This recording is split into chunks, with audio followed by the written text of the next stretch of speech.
Remember that feeling? Yeah, I do miss it, to be fair.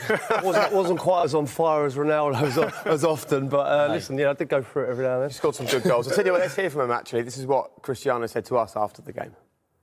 We knew if we not do it points today, it will be tough to go through to the next stage. But now everything is possible, everything is open, and we believe we go through. And I think you knew already that these fans like you a lot. You just made some more cement on that relationship. Good, this is why I come back, because I miss this club a lot. I made a history in this club, and I want to do it again. I have to say thank you to all of them, not only for me, but to push the team, which will be very important, especially this season. Another chapter in the story. Another chapter, yes. Well, let's just go through some of the questions and the comments that we've had coming in. What is the United style of play under Ollie is a question we're getting time and time again. This is quite a nice one. Ronaldo saw Messi getting all the attention last night and said, not on my watch. Dominic says, that, ladies and gentlemen, is why you signed Cristiano Ronaldo. Fergie time is back as well. AG Baby says, what a reliable man, Cristiano. I love you. And Liam Canning says, hats off to Lingard for that assist. Quick thinking to deliver the pass. Ronaldo delivers the rest. Credit to Ollie for the subs. They made the difference. That little line just there about United time is back again. I just want to talk about what it gives you as a player for Man United scoring in those late minutes, because when you were a player, you were famous for that. And that, as the opposition, that feeling of just knowing that you're getting into that period of the game where United are so dangerous. Well, when you have a player like Cristiano Ronaldo, the players in that dressing room now, they're given life. When it gets to 80 minutes, 90 minutes, and they've got 4 or 5 minutes left of extra time when that ball goes up, there's a lease of life still, belief, because they know that if the chance comes, and they will create chances because they've got the players to continuously create chances, he invariably puts them away. Like Cristiano was mentioning in the big games beforehand, he steps up and scores. So it gives you that spring in your step. It gives you that ability to be relaxed in their moments. And that was probably the biggest thing in our team when we played. And you'd like to think it will be creeping into this team, is that when you get under even more pressure and time is there and you can see the clock ticking, you don't panic. You see a lot of teams rush and scuff at things and scrap about, whereas we were very composed because we believed that the chances were coming. And then when they come, these guys will score them, and Ronaldo is that guy. I remember playing as Rio's team, that Man United team. When that board went up and you go, please be one, be one.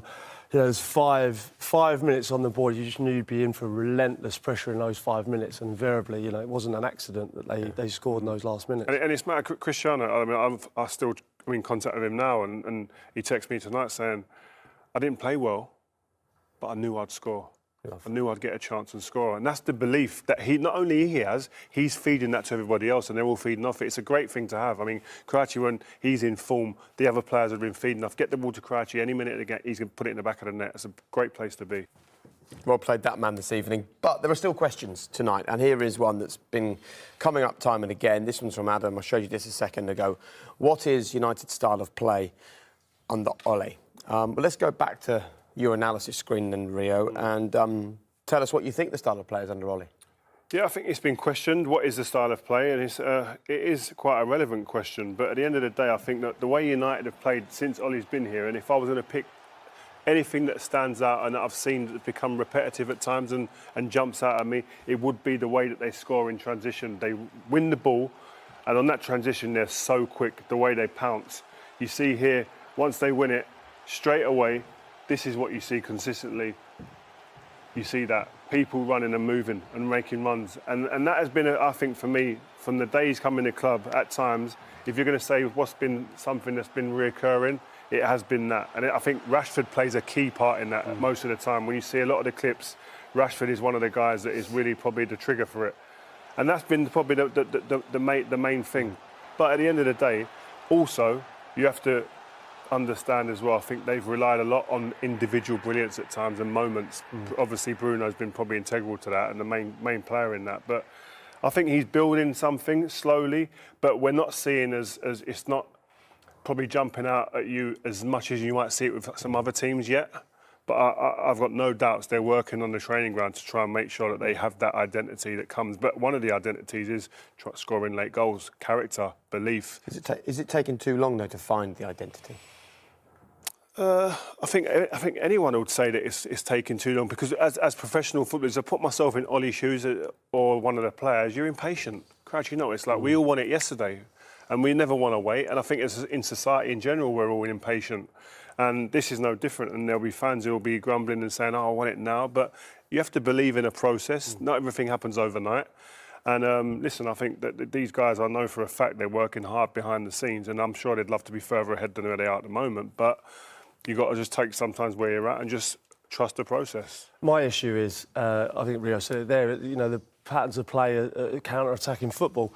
I think at home at Old Trafford, you know more than anyone, you need more than one way of winning. I think if you're playing counter-attacking football at Old Trafford, I think they got, they had more points away from home than they did at home last season, and it's the same again this season. It's because they're playing against teams that sit in. You can't play counter-attacking football. You need a different way of playing, and I think there's an over-reliance on Pogba to turn up, on Bruno Fernandes to turn up, on Rashford when he's playing, on Ronaldo tonight. There's an over-reliance on individual brilliance and not enough tactically as opposed to counter-attacking football. I think you need to be able to break teams down like Rio's team used to be able to do, and I think they've got enough ability in that dressing room. I'm just not sure the guidance is quite there. Okay. And welcome to Premier League Today. You're in the right place. We have a great show coming up for you, don't we? We certainly do. We're right in the middle of a busy week of European action for our sides, and as always, we'll be chatting through all the major talking points. Cristiano Ronaldo was the hero once again for Manchester United. We'll be discussing his dramatic late winner in the Champions League, as well as Chelsea's defeat to Juventus. And as always, here on Premier League Today, we want to hear from you on social media, and we're asking, who was your Champions League hero this midweek? Get in touch using #PLFans. I think the obvious choice was Ronaldo. He scored again, and he took his shirt off again. And we're allowing Messi tweets today, I think, aren't we, as well? Yeah, they're all right. Yeah, so let's take a look at how our Premier League teams fared over the last 2 days in the Champions League. Liverpool fans were partying in Porto after their 5-1 win. It was a disappointing night in Paris for Manchester City, who lost 2-0 to PSG. It's now back-to-back defeats for Chelsea after they lost in Turin, and it was Ronaldo to the rescue at Old Trafford against Villarreal. Yeah, and after last night's exploits, there's only one place to start. That's with Manchester United, their dramatic late win over Villarreal. Joining us now is Laurie Whitwell, who covers the club for The Athletic. Laurie, that man, we're not going to ask you to take your shirt off. That man, Ronaldo, a bit early for that. Has done it again. But did that, in some ways, paper over the cracks? Because the issues still remain for Ole Gunnar Solskjaer. I think for sure there was real issues with the performance. The first half was not good in terms of the pressing from the front, in terms of the way that Villarreal were able to bypass the midfield. Diogo Dalot got the runaround from Danjuma, a former Bournemouth player, which was unexpected. I do think, as a wider perspective, we feel that Solskjaer has this capacity to defy logic. Really, it was another strange performance, but at the end of it, you've got Old Trafford absolutely bouncing. Ronaldo with his shirt off. United have secured a really important win.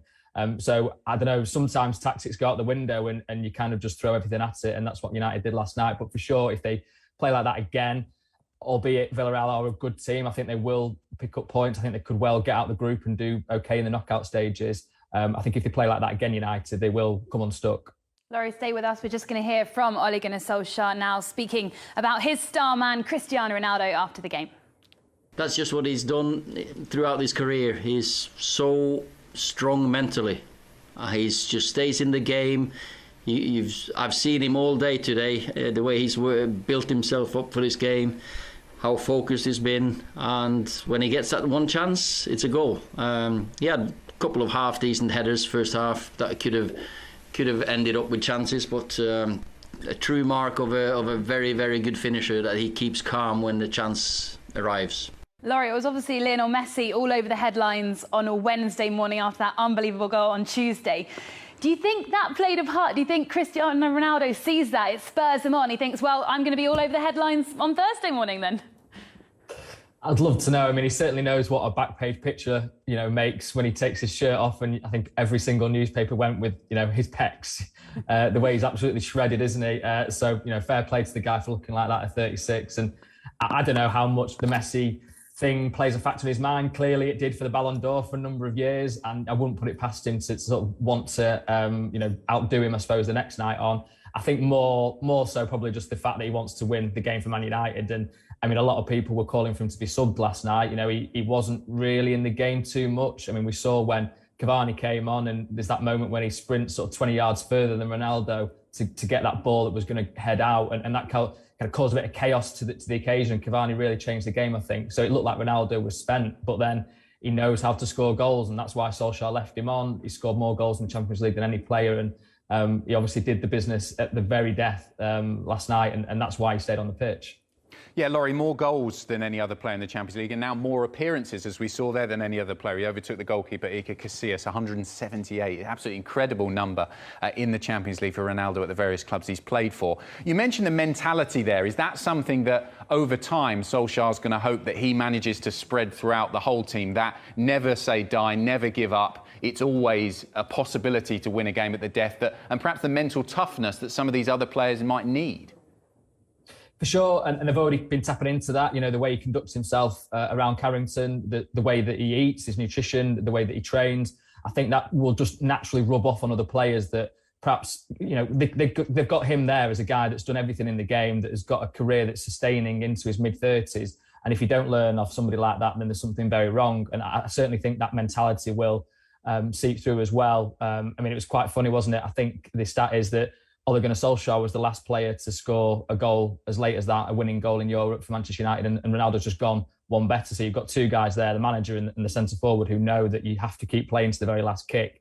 And I think that kind of approach will just keep United going in a good direction. I mean, they've come back from defeat so many times now that it can't just be a coincidence. That sort of grit that they've got within the team, I think, is genuine and you know, will hopefully give them some success this season.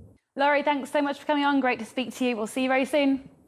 About Ronaldo, the Champions League hero from midweek. Arnold One says, Curtis Jones is my Champions League hero of the week. The young man was brilliant for us against Porto, #PL fans. And Connect Real is calling someone the GOAT. It's not Messi, it's not Ronaldo, it's David De Gea. Keep those coming in using the #PL fans on Twitter. I'm not going to take my shirt off and I'm not going to bar like a goat. Enough of that. That's it for part one. Coming up in part two.